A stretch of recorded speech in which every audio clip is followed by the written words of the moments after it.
ওয়াতাসিমু বিহাবলিল্লাহি জামিআ ওয়া লা তাফাররাকু। এই আয়াতের দিকে খেয়াল করে আমি সমস্ত ধর্মপ্রাণ মুসলমান ভাইদেরকে উদারত আহ্বান জানাবো, যত ঝড় তুফান চলে আসুক না কেন, ইসলামের ক্ষেত্রে আমরা সব এক হয়ে যাব। মাসলাক যার যার, ইসলাম ধর্ম এক।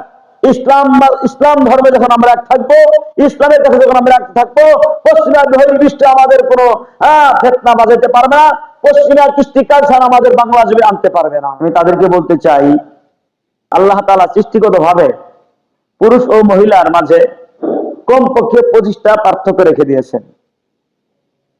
ফিজিক্যাল ভাবে হোক, বায়োলজিক্যাল আমরা বলি, বায়োলজিক্যাল বলি বা ফিজিক্যাল ভাবে বলি, এই তিনটা ভাবে যদি আমরা খেয়াল করি, সব ক্ষেত্রেই মহিলা পুরুষের অনেক ডিফারেন্স আছে, পার্থক্য আছে। যারা এই সমস্ত বিষয় না বোঝে, তারা পশুর মতো জীবনযাপন করতে চায়, তারা এই বিষয়ে দাবি করতে পারে। কোরআন আল্লাহ তাআলা বলছেন, ইউসিকুমুল্লাহু ফি আওলাদিকুম লিয-যাকারি মিসলু হাজ্জিল উনসায়াইন।